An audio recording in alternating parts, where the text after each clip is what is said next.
What would you like to own? Luxury car, beautiful yacht, or private jet? Today I'm in Miami with someone who's taken luxury to the new heights, Ben Shirazi, the founder of VIP Completions and Smart Jets. He helps world's elite buy, sell, and customize private jets. And today we're getting a real look to see inside of them.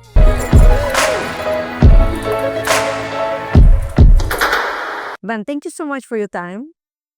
And let's talk about from the beginning. Where you from? How you appeared in Miami? My pleasure. Thank you for having me. I'm from Montreal originally. I moved to Miami when I was very young, very, very young. So I would consider myself more of a Miami boy than a Montreal Canadian boy. But yeah, grew up here in Miami and been here for over 40 years. No, I thought you was growing up in Canada. No, I grew up here, really. So I mean, I feel like I'm furniture in Miami. Most of the people that we interact with, that are locals on a daily basis, are people that I've known for since childhood. Wow, which school did you go to? So I graduated from Hillel, a school in Aventura, a Jewish school in Aventura, and then I went to FIU. Nice. Which major? Just business administration, nothing fancy. I was already running a division of my family's business through the end of high school and in the beginning of college. So Wow, so you had a great internship. yes, yeah, I would say the experience was more than in the education that I got in the school for sure. Absolutely. So right now you're in aviation. So how did you start this business, Jet Smart and the VIP Completion? So yeah, I own two different businesses: Smart Jets, which is an aircraft acquisition and brokerage agency. So we focus on acquiring aircraft for clients and listing and selling aircraft for clients. I also own VIP Completions, which is a aircraft bespoke completion center focusing on aircraft interiors. So pretty much everything you see in the aircraft today was completed by hand by our team, as it relates to all the surfaces and the finishes and the audio and the video and the lighting. I started in this business actually because of my family. My father owned a large aircraft dealership. Actually was one of the pioneers in that space where they were buying aircraft, or refitting them and selling them to third parties as an inventorying dealer. In Miami. Yeah, I was based here at Fort Lauderdale Executive Airport, and it was very successful. It was one of the largest in the world. And I learned, I started actually in automotive business, and then I moved into that business with my father, and worked for him and his team for many, many years, and learned a lot from them. So a lot of the core DNA of my existing business, as it relates to aggressively acquiring aircraft for clients and maximizing sale efforts, come from my education and background there. And a lot of the DNA of VIP Completions, which is essentially providing innovative completions and the latest and greatest technologies, come from that background as well, where they were purchasing aircraft, making them amazing so that they were interesting to third parties to purchase them. Amazing. Wow, it's another business. It's another planet. Yeah, aviation is definitely, something unique for sure. It's a very complex business. Like any business, there's a lot of struggles to deal with, and challenges. But when you know it, especially as long as I do, I've been in this business over 25 years. Wow. So it's kind of like it's everything I know as it relates to business. So Do you own a plane? I do. We're actually sitting in the aircraft that my company owns part of. It's actually it's our showcase, I would say we call it. Being able to show customers, the finishes and the unique design that we promote. For example, like some of the finishes here, you have very custom Loro Piana carpet, amazing custom Loro Piana dado panels, amazing Italian Garrett fine leathers. I mean, the design is amazing. My partner on the aircraft is an amazing innovator as it comes to design and style. So he selected all of these amazing finishes you see, and our team implemented them. And another really cool thing that I don't know if you'll see some custom lighting that changes colors. We have unbelievable high definition video, media server on board, and unbelievable sound, which I demonstrated to you earlier. Yeah, oh my God, I sound like I'm in a party. Yes. Yeah, I mean, it's interesting. A lot of the aircrafts that you get in today, even the newer models, they're really not focusing on the experience that you're expecting in your home, in your Right. living room. It's just not a priority, I find. I think they're more focusing on like performance on the aircraft than the cabin experience for the client. Strange, right? It's very strange. If you're buying a plane, you want it to be amazing. Yeah, 100%. I mean, that's our approach. We expect you to have the same creature comforts in the aircraft than you do sitting in your home or on your yacht. So, we have a Crestron cabin management systems, with custom panels that could do all your audio, your video, your lighting. We kind of innovated and created this functionality. There's some other versions that aren't as capable, let's say. And then the sound, as I said in the video, I mean, you can sit in the aircraft and watch a movie and feel like you're sitting in your living room at home with the vibrations in your chair from the scary scene in the base. You even have vibration Yeah, there because of the music. there's 4 subwoofers in this airplane. Yeah, we use a company called Alto, who's I would say the best producing custom sound solutions. So we use their products and we implement them in all the aircraft. But we take them to another level by putting more speakers, more subwoofers, more amplifiers to really kind of push the experience. So I mean, it's really a fun space. I mean, I've personally been in a position where I've landed on the aircraft at a destination, and we decided to hang out for another half an hour and have a cocktail and enjoy the music because it was just such a great environment. Yeah. Yeah. Amazing. Yeah, very fun. But fun. It's supposed to be fun. You're supposed to enjoy your time while you're Absolutely. and So what the model of this plane? this is a Dassault Falcon 2000. Amazing aircraft. It has about 8 hours range. Very efficient. I would say it's probably one of the most Popular? efficient aircraft for somebody that's not going long range to Europe all the time. Yeah. Kind of does everything you need in America, LA nonstop, pretty much anywhere in the North American continent. Nonstop. It's fast. It's efficient to run in terms of an operating cost. Operating cost is a big part of owning an airplane. So my another question. Yeah. You buy the plane, but then you have to maintain. Yeah. So how many captains you need to have?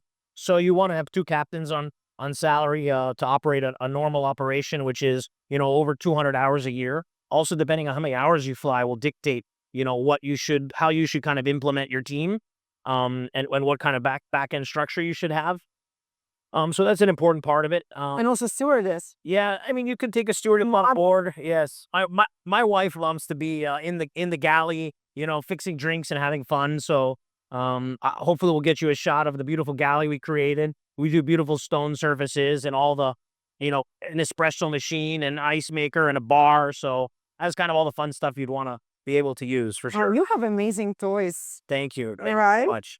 Yeah, I mean, it's toys, but it's also a business tool. Yeah. We're a big believer that an aircraft is a very important business tool.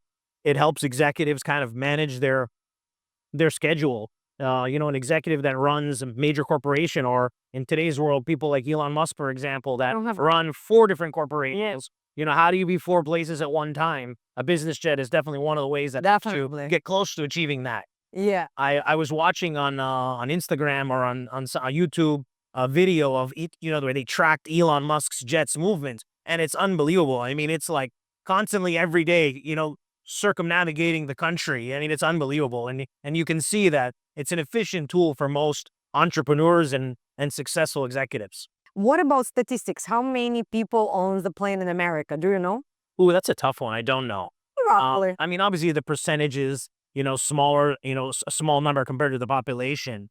I can tell you that South Florida, where we're based, is one of the larger business aviation communities in the country.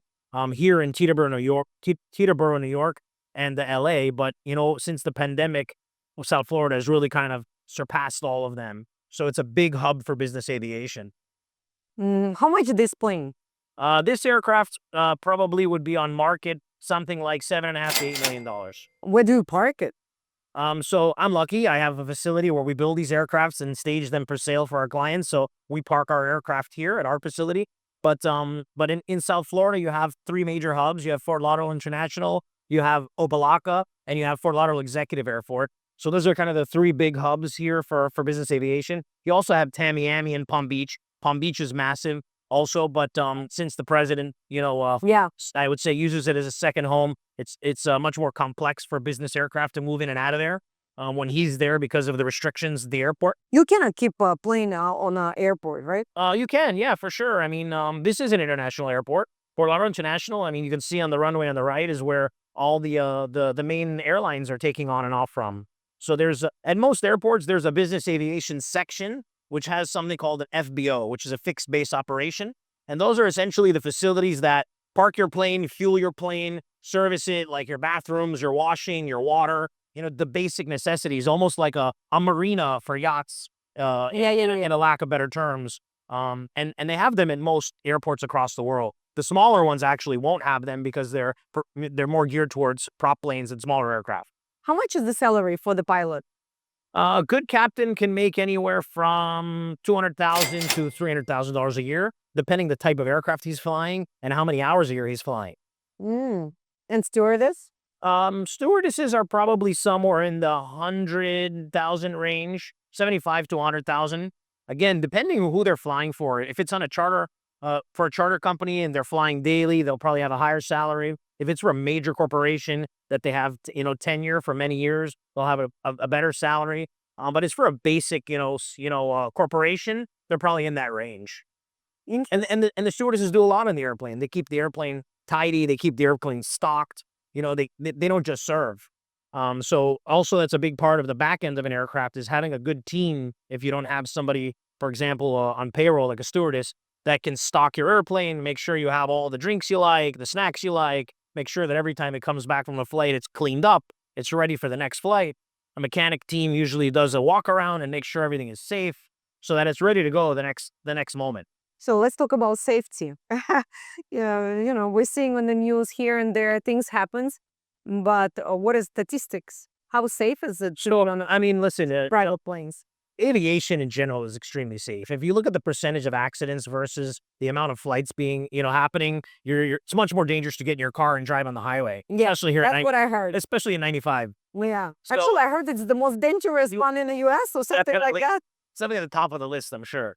So it's definitely a safe operation, and the more professional you manage it, and the better your operation is going to be. So who's maintaining your aircraft? Is it manufacturers, authorized service centers, or is it a couple of mechanics? So it depends on the systems that you employ and the procedures you follow. Your pilots, are they new trained guys because you don't want to pay 200,000, you want to pay 150,000? They're not going to be as experienced as somebody that has over 10,000 hours and over 1,000 hours flying that specific type of airplane. So there's like a box that we like to look at, and we like to make sure that our clients are kind of working in that box in terms of, the professional teams they hire and where they You have can their help them with this, right? Yeah, so smart jets, I kind of say, phrase I use A to Z. We do everything for the client. I would say more than half of smart jets activities are purchasing aircraft for clients, not just selling inventory for clients. So we will go out and I will listen first to what they need to do. Where do they need to go? How much are they going to spend? What's their ideal mission? Are they going to Europe once a week because they have a business there, or they have a yacht there? Or are they going to Kentucky and Alabama and Tampa because they have car dealerships or factories? So we'll look at the use requirement from the client, and then we'll recommend different models of aircrafts. We'll then show them more or less what it costs to operate, and then we'll help them identify the best option on the market where we see the most value. So we'll say, okay, we don't want anything over 10,000 hours or anything over a certain age. We want to make sure it has engine programs. So we'll kind of set again, like what we think are the requirements you should look for, and we'll present you with our selections. Once you like them, we'll help negotiate and agree to purchase pricing with the seller's team or seller's brokers. And then we'll help get you legal counsel, which is aviation specialist counsel mostly, tax counsel, which will help you have a tax strategy. We'll talk about tax in an airplane in a minute. It's a very important part of this puzzle. And we'll help you find a team to run it and help you hire crew. We won't manage your aircraft itself. SmartJets doesn't do that, but we'll set it up for you, like I say, from A to Z. So going back to tax, which we kind of mentioned very quickly, tax is an important part of an aircraft. A lot of aircraft are in service because it's a strategically beneficial tax play for a corporation. So there's something called bonus depreciation, which hopefully our government is reinstating at 100% this year, which means essentially if you buy a $10 million aircraft, you can take a $10 million deduction on the top line of your income. It's top line depreciation. So if you have 20 million in income this year and you buy a $10 million aircraft, if we go back to 100%, which we all are hoping they do, you can take 10 million off of that income. So now you're taxed on the 10 million, not the 20 million. So it's an efficient tax tool for most corporations and entrepreneurs and individuals to use. And America's a great country because we have some of those amazing systems that help stir the economy and help, businesses become successful. People working on the airplane, people building the airplane, the service centers, it kind of just goes from the top down. What about the food on a plane? Do you purchase it from the company? So Or there's how do they usually operate when we're talking about private plane? Yeah, so there's catering companies that specialize in luxury catering, which the FBOs, the facilities where they park them, will help you assist you with coordinating. I find though that most of my clients who are very picky and like kind of the best of the best. Not saying the catering isn't great, but the value play is usually going to be going to one of your favorite restaurants. So typical morning flight for us, we're bringing a bunch of Pura Vida on board. Everybody loves it. It's easy. It's packaged well. Very simple to eat and throw away. In lunch, we're picking up from our favorite restaurant. You're bringing your best wines. I mean, you kind of want to make it an experience, not just have, standard sort of, Yeah. catering tray like you would in a hotel or something. So most people kind of customize that. Interesting. So you have a pilot licenses, I don't have current, no. but you know how In the to. past, yeah, of course. Yes. Is it scary?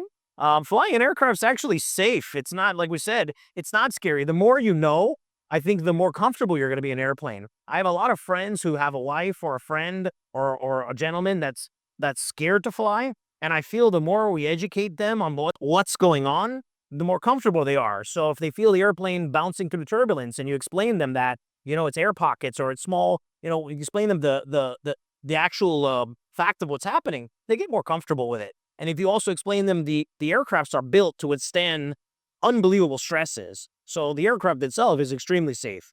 So, I mean, the more people understand, the more comfortable they're going to be in an airplane. So as a pilot, like most pilots are always comfortable because they know what's going on. Like in anything in life, the more you understand about your surroundings, the more comfortable you're going to be. What was the most craziest or cool project or request you got from the client? I like doing the large cabin aircraft. We're just in the process of delivering a very custom 767 for a very unique and specific client, very very popular client. We've done some amazing large cabin aircraft in the past as well, 737s, and we did a quasi government 757 in the past. So I like doing the large aircrafts. I find that they're more unique. We do a lot of these. Let's call it, this is a size business jet, and we do a lot of heavy, which is like Gulfstreams and Globals. But I'm a bigger fan of the large projects. They're harder to do. In About general, home, right? yeah. I mean the 767 we're delivering now. I mean it's almost 2,000 square feet. It's a little under in total. So How many seats? that aircraft I think has over 50 passenger capacity. 50. Yeah, with bedrooms and lounge and VIP areas, and very unique project. What is the biggest private jet? So the sky's the limit, no pun intended. It's really what platform. So I think there's some individuals that have customized an A380. I feel like I saw the Ambani family. I think the wealthy, one of the wealthiest Indian family. They had a large fleet of aircraft, but I feel like I recently saw they had an A380, which is that double decker Airbus that they customized and made private. Why would they want such a big plane? He has many aircrafts in the fleet for his family and business. I think they just wanted something unique that no one else had. Yeah. I know that the Saudi family, Al Walid, they were looking at Bint Talal. They were looking at doing one, but they ended up going the direction of a 747-800, the newer model 747. And so those are like the latest and greatest. Is a 747-800 or an A350 an Airbus or 787. So you'll see some amazing government and VIP aircraft now, which is a 787. And what happens there is they buy the aircraft new from the manufacturer. Actually, that was my question. Those people with the lots of money, would they buy resale or they always go for the new one? Both. I mean, to buy a new aircraft from Boeing, for example, or Airbus, and then have it customized to your spec can take 3 to 5 years just for the customization process. To build all the monuments and structures and have it certified. So they will usually have another aircraft that they will buy on the secondhand market, and they'll customize it, from a refurbishment standpoint until the newer one delivers. So, I mean, an aircraft, as long as it's been maintained well, and the history is documented well, it's there's nothing wrong with buying a secondhand aircraft. It's very common. How long, for example, you bought a plane 50 years ago. How long is the life of the plane? So, I mean, there's aircrafts that are like 1980s, still flying here for American corporations. So, that's, 45 years ago. So, and that's not old. There's older ones operating, but I'm just, kind of typical what we see, on a day-to-day basis. Anything as old as 1980 to obviously later deliveries. But again, it all comes down to how it was maintained. Yeah. Every aircraft has a schedule that the manufacturer imposes, and it's a calendar, which means it's based on days. So every 12 months, 24 months, 48 months, etc. And it's based on hours, every 300 hours, 500 hours, etc. Things need to be done to that airplane. So, and in an aircraft, everything is documented to the T. So every time there's something done on the aircraft, there's the documentation entry of what was done, how it was done, what parts were put on, what parts were taken off. Is very specific. So a good aircraft will have amazing records and will show you where everything was done. They were done at the best facilities. So you can look at that and really get a comfort level with what you're buying on the secondhand market, having looked at the pedigree and the history of the airplane. Mm-hmm. It's a science, I think, when you look at it. I've been doing this for a long time, so we know what to look for and what, and what to avoid. But once you understand it, it's really kind of basic. Is it difficult to get into this business?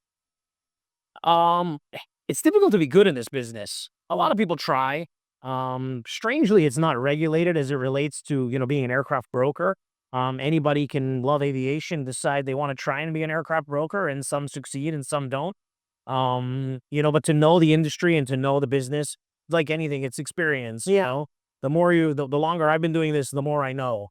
And every day I'm still learning something new.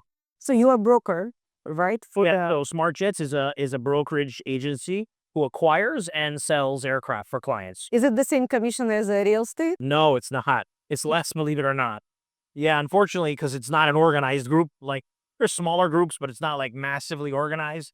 The fees are much less, frankly, from a percentage standpoint than you would get on a house or a yacht even per se. Yeah, usually for real estate it's like 3%. Yeah, you're not getting that on a $50 million airplane sale. Yeah, but even for the houses, they try to negotiate when it's like a large. That's all going away now, I think, too. I mean, they're getting more and more. They're fighting more and more on the real estate stuff now too. So usually in a commission on an aircraft, we'll have kind of thresholds. Up to 5 million, we'll have a certain amount. Yes. Up to 10 million, we'll have another amount. Up to 20 million, another amount, and then kind of cap, showing over $500,000 commission for a sale on an aircraft. Is a lot. So you can get that for a $50 million aircraft, or you can get it for a $60 million aircraft. So, and that's, less than a point at the end of the day. And to get into this business, you need to have a lot of cash? To be a broker in aviation? No. I mean, you need to know what you're doing. I mean, it's not cash intensive. I mean, you have to know how to market, you have to know the industry, you have to have relationships, and you have to know aviation. So, I mean, those are things you can't buy. Those are experience and relationships, more than anything. You have a beautiful family, Thank and you. I'm so happy to get to know your wife and beautiful kids.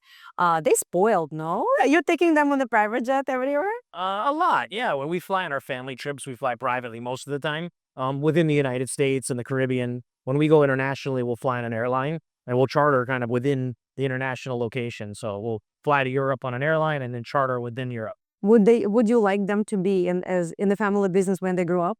Um, yeah, I guess so. I mean, some of them, my oldest daughter would probably enjoy it. My son maybe too. My youngest, I think, wants nothing to do with it. But yeah, I think they'll all have their own sort of path in life, and if this is something that they wanna do, I would love to have them with me. I think family is important in business, because trust is important in business, and family is something you can trust. How people find you? How you find clients?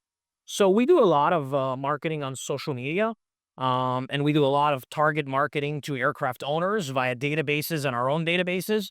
Is it like a website where you can check who owns the planes? Uh, yeah, there's like an MLS almost. There's a couple different ones, one called AMSAT, one called JetNet, and they'll have some data on who owns the aircraft, and we'll use that to market.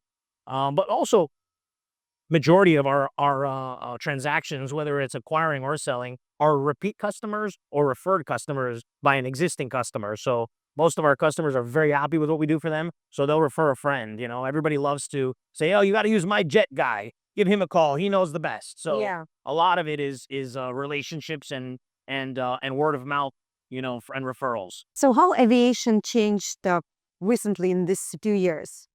I mean, since COVID pandemic, aviation has really, really picked up. More and more people are flying privately. Um, Why? More money or more people realize that? well, in COVID, it was like the health factor. Yeah. People are like, Now, I'm going to go on an airline and get sick next to somebody sitting. So it kind of put in people's heads, that, flying in an aircraft from A to B with, 300 other people, yeah. not necessarily is the best thing for you to do if you can avoid it. So there, historically, there are a lot of wealthy individuals who are, I would say, trying to be more cost efficient, and we're sitting on the fence as it relates to flying private, whether it's charter or ownership. And since COVID, a lot of those people kind of got pushed off the fence to say, okay, it's not just luxury; it's now like a health issue, or it's a safety issue. And so I think more and more people that have been able to afford it in the past that were avoiding it are flying privately now, and charter is getting more and more popular. Especially here in America. And as that, it's the trickle down effect. As charter gets more popular, people start spending a lot on charter, and they say, well, wait a minute, maybe it's cheaper if I own an airplane after you fly over a certain amount of hours a year. Is it true? It is true, yeah. And there's a number really. Yeah, if you do the math, I think it's like we usually say, conveniently over 100 hours, really over 150 hours. You need you're smarter to have an efficient operation on an airplane than just paying a retail charter. And many people who own the plane, they use themselves and then they charter? Yeah, so there's a large percentage of people that will give their aircraft out to be to be utilized while they're not. It's not necessarily a profitable endeavor. It's more to offset expenses so that your cost of ownership can be reduced. Yeah. I'm personally not a huge fan of that.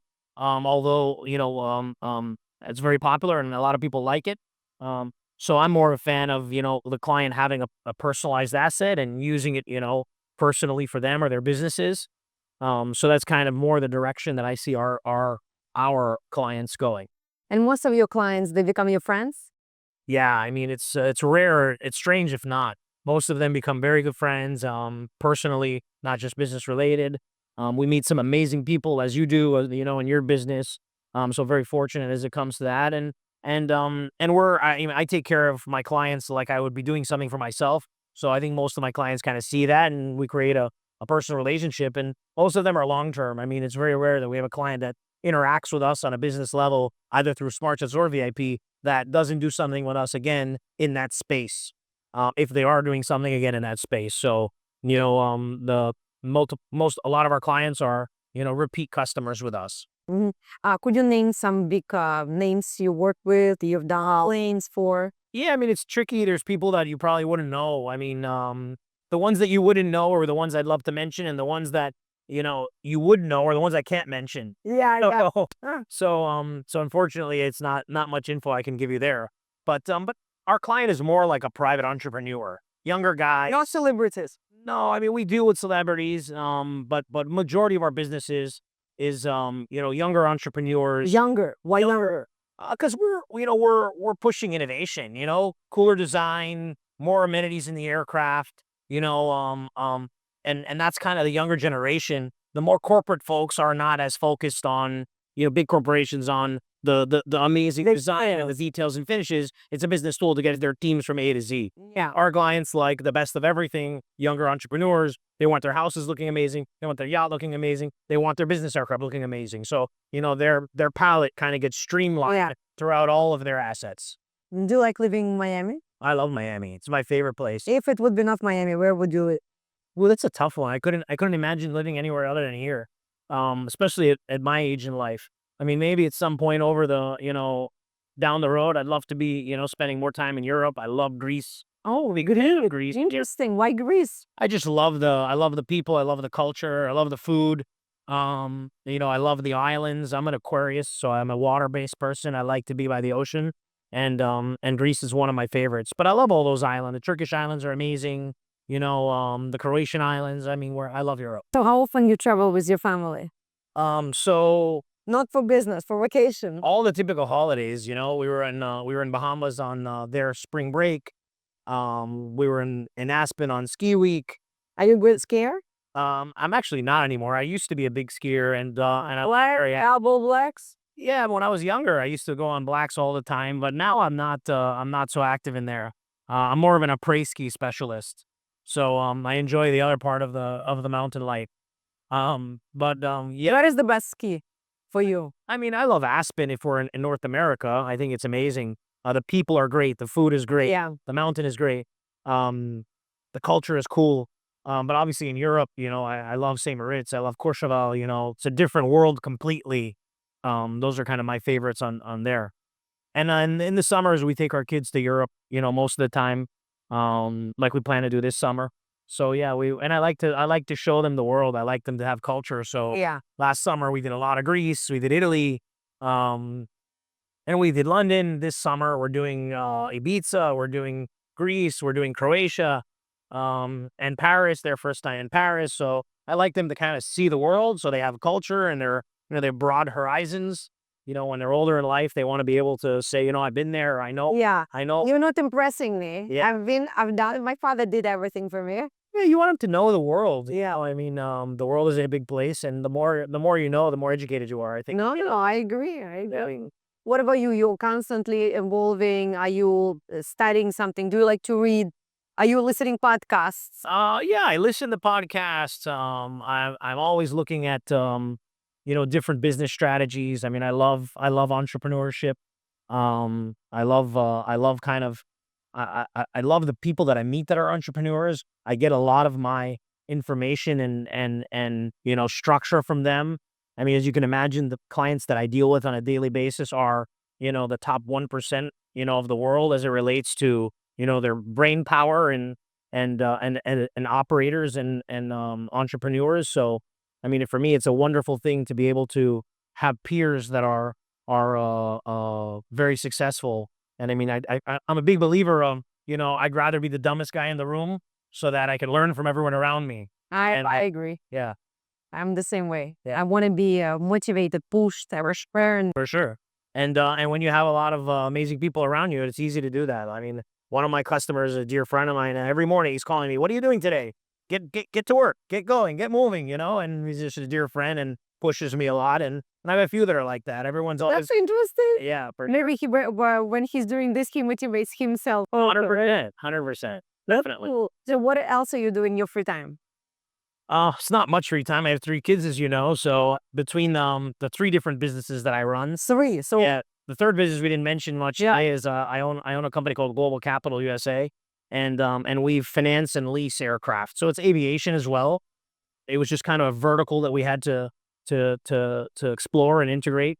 So that we will help clients with financing, whether it's brokering financing for them with traditional lenders or in-house finance them when they don't necessarily meet traditional lenders' requirements. So we've recently been pretty active in that space, and I love that part of the business too. in a private jet business, money equals taste or no? No, definitely not. But experience again. Smart and wealthy individuals will hire quality design, and we love it when at VIP Completions, our completions business, when a customer brings in a designer, whether it's someone they're using on their house or their yachts or their wife even that has a design background, it makes our lives easy because really they know that a designer has that. You have it or you don't have it. You can look at something and you look at the space and you can kind of see what it's gonna look like. So for us, it's great when we have our client. Most of them do bring in specialist design, but just everyone has so much going on that it's just better for them to bring in the best to create their surroundings. So how many projects you can handle per year? It depends the size of the project, really. I mean, on average, we're trying to do at VIP Completions, we're trying to do about 12 to 15 airplanes a year. Considering the lower end of that number being if we have a large cabin aircraft like a Boeing or an Airbus. At Smart Jets, really the sky's the limit. I mean, I think we probably do something like a dozen to 15 acquisitions minimum a year, acquisitions, and then maybe a similar amount of sales, maybe a little bit more. So I mean, we're not there's larger firms that are brokerage firms that will do, 100 aircrafts in a year, which we work with commonly. We have great relationships with all the competitors, in our space. We're more of a boutique though, so we take more time, kind of individually dealing with our customers. Do you think owning a jet is more to impress people around you? Not really at all. I mean, A majority of your clients are modest and not showing off the planes. no, there's definitely a flex about having a, custom amazing airplane, but I mean, majority of our clients are not, they're mentally past that. They need an airplane to have an airplane to do what they need to get done. There's obviously a pride in it, when you're bringing on a guest or someone beautiful like yourself and saying, happy to show you my lovely aircraft. But at the end of the day, that's not where it started. That could just be like some of the extras on the side of having the fun things of ownership. But it's definitely not it's not there to oppress. It's there because it's a tool, and once you have one, it's hard not to. Yeah. Once you have an aircraft and you lose your aircraft or your aircraft goes down, like you sell or it goes down for maintenance, people are nervous. They're like, "Oh, I don't have my airplane for a month. What am I doing?" So, I mean, it's really something that once you have, it's hard not to if you can afford it. How did you meet your wife? I met my wife in Montreal through a mutual friend. And I kind of since the day we met, we were spending a lot of time together. So it was kind of from the beginning we had a very close attachment. And it was in Montreal at an event, from a mutual friend. At the time I had a home there, and my father had a business there, so I was spending some time there assisting him. So yeah, I met her from Montreal, and from there I took her to London where we had our first kids. And then I might By the way, how was the life in London? London was great. I mean, Why did you live there? so I started a business there, that was quite complex. It's a complete different business environment. I was missing Miami's, business environment. I feel like in Europe, it's kind of you're set up for failure from the get go, whereas in We're- America, our country is set up for success. That's true. We have Oh. a more opportunity. Yeah, definitely. So I had missed that, and had some struggles with the business I had started there, and the labor force and team. And I was like, you know what, I'm gonna go back where I know best, and that's when we moved back to Florida, and I never regret a minute of it. What do you think about education in Miami? Um, I mean, I think the education is difficult, as you know. You have a kid, and a lot of friends that have the same story. I mean, there's some great schools here. I don't think they're on the same level though as what you have overseas in Europe, and especially in former Eastern Europe and Soviet Union. I mean, the education level there was amazing. I mean, kids in an eighth grade level were doing things that one here is 12th grade level. So I definitely think we're a little bit behind the eight ball as it relates to our education here.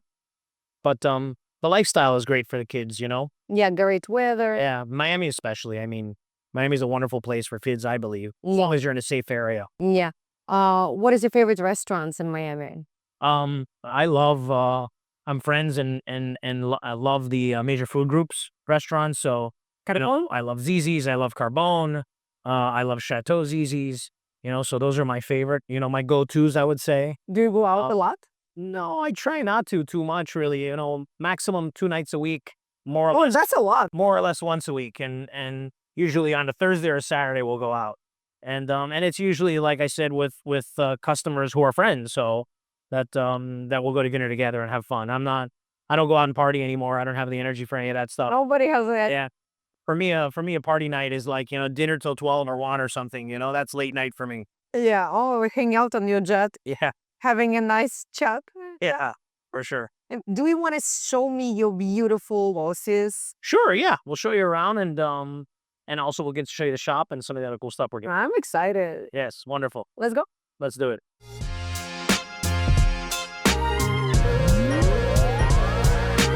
Okay, so where we are? So this is VIP Completion's main hangar. This is where we assemble and disassemble aircraft. So you'll see aircraft come in like the Falcon 2000 LX we have in the background. We'll come in here and we'll disassemble the interior, and our trucks will take it to our facility where all the work is being done on them. The upholstery, the cabinetry, all the lighting, all the audio, video, everything is prepared and then brought back here and reinstalled in the aircraft. Wow. So I So- see you have a helicopter also. Yes, this is a Sikorsky S-92 we currently have for sale. How much? This aircraft is asking 11.9 million. Originally, it's configured as a 19-passenger offshore aircraft. So it's made originally to bring people to offshore oil rigs and back. We purchased this aircraft for a client to convert it to a VIP aircraft, sort of like a presidential helicopter. Okay, how long it can fly? This aircraft has endurance of about 2.5 hours. Only. Yes, which is quite good for a helicopter, considering the size of this thing. Yeah, it's huge and it looks like a private Yeah. plane. Yeah, it's one of the largest helicopters in production. It's called the Sikorsky S-92. People fly this to the different cities. No, I mean, it's really made more for like offshore, for example, if you wanted to go from here to Bahamas, this gentleman had a residence in Cat Key, so he wanted to be able to transfer a lot of people to Cat Key and back. Which Because island it's is still expensive to buy a helicopter. it's an expensive helicopter. It's expensive to operate a helicopter. Then why would you buy this instead of small planes? So runway restrictions and capacity. So the air where he's going, they don't necessarily have a big runway. And maybe he can park on his backyard. So yeah, clear customs and park it. That was the concept. Exactly. Got it. Okay, cool. So like I said, this is an aircraft that is in the process of refit. This is actually on the stage where we're reassembling everything. They're doing internet, as you can see, all the wiring and things on the bottom of the aircraft open for access. They're putting a high-speed internet system. So this airplane, by the end of next week, will be back in service for its owner, starting to fly for his next trips. Fantastic. So let's go see the showroom. Where did you get it? This was a gift actually from to my father from the owner of it, and was this is a 2002 Indy car. Have you driven it? No, there's no motor in it. Because the motor is usually proprietary information, so the computers and stuff are not part of it. Okay, and motorcycles? Are you into this? They're just fun toys. Are you driving it? Yeah, of course. What? Fun toys. That's cool. And the last one? It's just something cute someone gave me to move clients to an airplane as a joke. Okay. It was Are you bicycling? no, it's electric. Okay. It's like a joke gift, a gag gift.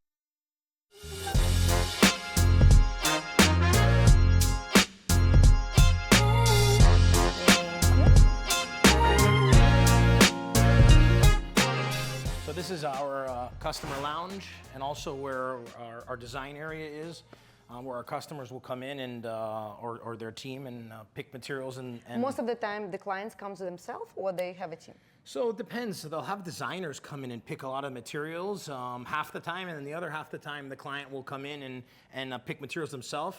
But some of the times too, actually, so less than half the time they'll come in. We'll do this all remotely. So we'll do a concept rendering for them of what it should look like, and then we'll get kind of an idea, and we'll get materials together, and we'll ship it to them to approve, or different versions. So many different versions of cream, or many different versions of gray, if that's the palette they're looking for. And then they'll sign off and approve it. So I'll give you a look of a couple things we're working on. Loro piano, beautiful leathers. Yeah. Wow. So this is a project we're working on, just started on. It's G550 that's in our shop with an amazing design Yeah, and, it's and cool. an amazing designer. It's like a color palette. Yeah, that's the palette. Like inspiration. Yeah, these are kind of the paint colors that we were picking. The aircraft's in paint now, and we're doing a very custom carbon fiber style accents on the engine. So these are like sample panels of what the carbon fiber can look like that we have to choose from. Super cool. Yeah. And just different projects. That was kind of an inspiration. We were looking at doing actual carbon fiber inside the airplane. So you can see, like, we did some samples of different types of carbon fiber. This is going for like a bronze carbon fiber look. So you'll see we kind of had like a bronze version of carbon fiber, and then kind of showing towards a matte normal style. We ended up going with this actually. So as you'll see, our clients can come in and we can pick, all different kinds of stuff for them. I mean, Loro, you'll see most of our stuff is Loro for fabrics and textiles. We use mostly Loro. We use Garrett leather, so this is all from Garrett leather. I would say they're probably one of the best in the industry. From where? All Italy? Italian. Italian. Yeah. It's all it's Garrett's a local U.S. company, but it's all Italian leather. Really, I would say the best as it relates to quality and consistency. we'll have a concept rendering of the aircraft on the screen, and we'll be able to kind of show them what the concept looks like. 3D, in 3D. In 3D. We'll also have a 3D of the airplane itself done, so we can kind of say, okay, this is what's going there, this is what's going there, and we'll have the original one before we started taking it apart, so we can look back at what it did look like. If they're saying, oh, I don't remember what was there, we can show them kind of on what's called a Matterport. Maybe you know that from real estate. We can show them with a Matterport that we do, okay, this is what it was, and this is now what it's going to look like. So we have it as reference points. Amazing. Yeah, it's pretty cool, the design process. Guys, if you're looking to customize your plane, buy, sell, you know where to find Ben. We're going to leave all information below this video. Thank you so much, Ben. Thank you for coming. It was a pleasure to have you. It was my pleasure. You. Thanks, guys.